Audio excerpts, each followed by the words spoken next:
Vamos entender esse negócio direito.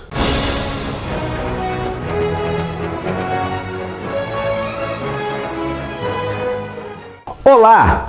Bem-vindo ao Fantasma Brasil! Uma das perguntas que o pessoal de vez em quando faz aqui nos comentários é a respeito do cânone do fantasma. A palavra cânone vem do grego canon, que era o nome dado a uma vara que servia como padrão de medidas para líquidos, cereais e outras coisas. Na teoria literária, a gente usa cânone para indicar um conjunto de obras que são consideradas fundamentais, aquelas obras que, como diz a etimologia da palavra, seriam o padrão definidor de uma literatura. Por incrível que pareça, esse conceito de cânone para a teoria literária é o que mais se aproxima do que a gente pode aplicar aos produtos da cultura pop. Por exemplo, quando você pensa numa série de televisão como Star Trek, que é a minha série de TV favorita em todos os tempos, você tem um cânone, ou seja, aqueles conceitos que são os conceitos definidores daquela série. Todas as séries de Star Trek derivadas da série clássica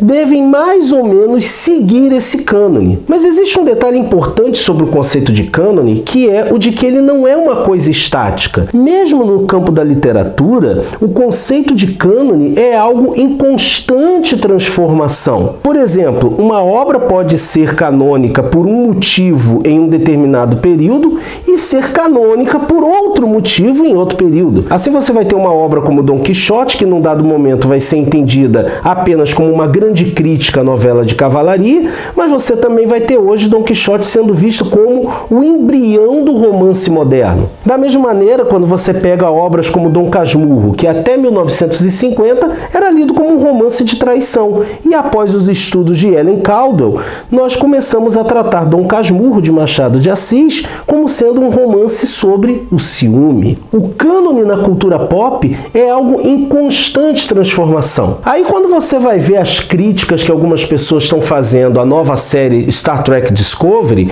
e dizem, mas desrespeitou o cânone, você percebe que elas não entendem o conceito de cânone como algo que é constantemente criado, recriado e expandido. O cânone do fantasma é muito interessante. O Fantasma, como todos sabem, é publicado em tiras diárias pelo King Features Syndicate desde 1936. Ao longo dos anos, você vai ter esse cânone sendo construído nas tiras diárias. Então, se você quiser saber qual é o cânone do Fantasma, você precisa voltar-se para o que é publicado pelo King Features. Cada editora que licencia o Fantasma vai ter liberdade para criar o seu próprio cânone, mas tem que se ligar também ao cânone original do King Features. É assim que a gente vai ver em uma série como The Last Phantom, da Dynamite, uma visão um tanto quanto ousada do cânone do Fantasma.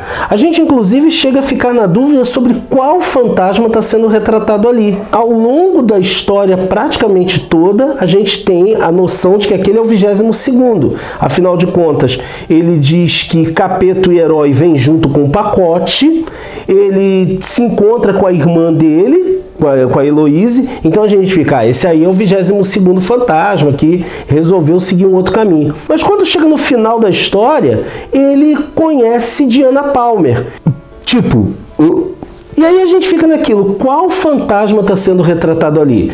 Não importa, o que importa é que a gente tem ali uma visão nova do cânone. A mesma coisa vale para séries como da DC Comics, da Marvel, que trazem inovações, né? A Marvel principalmente inovou muito no Fantasma quando trabalhou ele em Defensores da Terra, Fantasma 2040 e aquela minissérie, né, The Phantom Ghost Who Walks, em que nós temos inovações no Fantasma, mas mesmo assim alguns elementos canônicos permanecem. O principal deles, é lógico, é a origem do Fantasma e a dinastia da qual ele faz parte. Então o grande barato de quando o Fantasma é licenciado é que as editoras têm uma certa liberdade para trabalhar dentro desse cânone, até mesmo criando um cânone próprio, mas se ligando ao cânone oficial, que é o do KFS. Isso explica, por exemplo, até mesmo algumas liberdades tomadas nas animações, no filme com Billy Zane.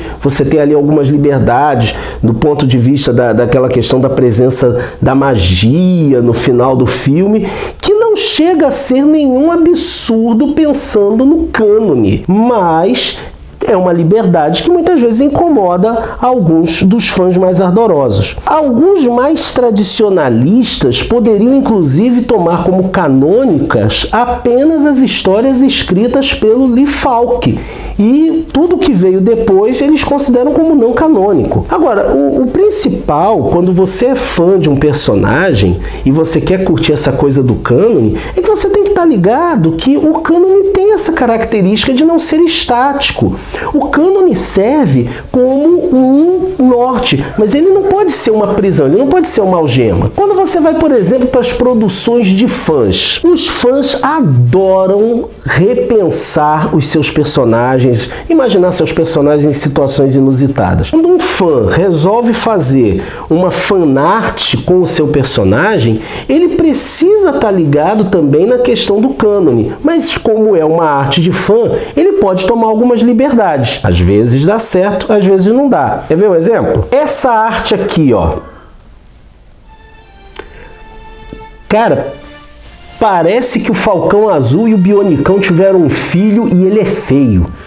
Que negócio estranho. A gente não consegue reconhecer o nosso personagem nessa arte. Agora, quando você pega uma outra arte de fã como essa, você vai perceber que esse camarada aqui conseguiu trabalhar os elementos básicos do fantasma, mantém a identidade visual e ainda assim ele coloca a visão dele, ele coloca algumas inovações. Essa daqui é uma que deu muito certo, eu acho que vocês vão concordar comigo. A mesma coisa é quando a pessoa escreve fanfiction. Eu escrevo fanfiction do fantasma e eu sempre tento me manter atrelado ao cânone, mas de uns tempos pra cá eu gosto de pegar e dialogar com os cânones também das outras editoras que publicam fantasma licenciado, tentando criar um cânon de fã próprio que consiga abarcar tudo. Agora, às vezes você vai ter fanfictions que não vão funcionar muito bem. Por exemplo, existe uma fanfiction que junta o fantasma com o super-homem, que eu particularmente não gosto do resultado. Por quê?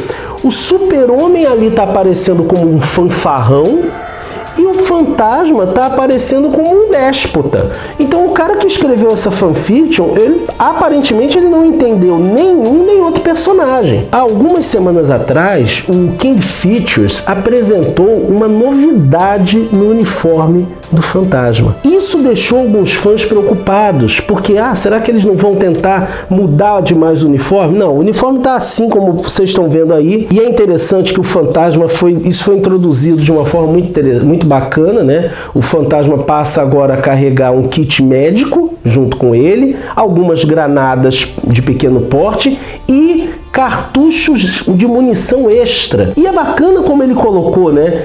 Os tempos mudaram. O mundo está diferente agora.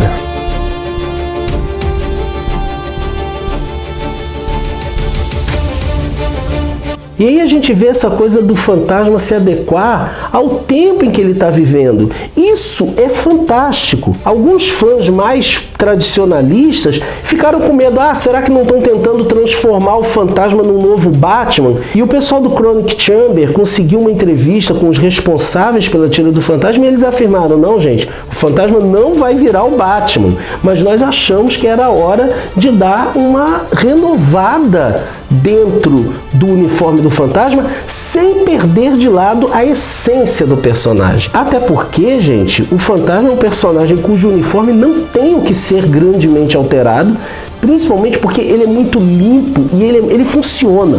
É um uniforme que funciona. Se o fã não gosta de mudanças, ele está condenando o seu personagem ao esquecimento. Se a gente quiser manter determinadas tradições do personagem, para não perder a essência, o fantasma ainda estaria se comunicando com a patrulha da selva, subindo num poste, ligando 2 fios no cabo de telefone e ligando. Hoje não tem cabimento isso. O fantasma já está usando o celular. Afinal de contas, ele tem que estar de acordo com a época dele. Ele não pode ser um personagem anacrônico. O grande barato do cânone do fantasma é a possibilidade que a gente tem de expandir esse cânone, tanto na contemporaneidade com os tempos atuais, quanto também com os tempos passados. Afinal de contas, é um personagem que tem uma linhagem de quase 500 anos. E é isso, gente. E você? Você gosta dessa questão do cânone? Você tem alguma outra dúvida a respeito do cânone do fantasma que gostaria de sanar? Bota aí nos comentários. Se você gostou do nosso vídeo, não deixe de curti-lo e compartilhá-lo nas redes sociais. Se você está chegando aqui pela primeira vez e quer conhecer mais do universo do espírito que anda, se inscreve no nosso canal, ativa o sininho e você fica por dentro de tudo,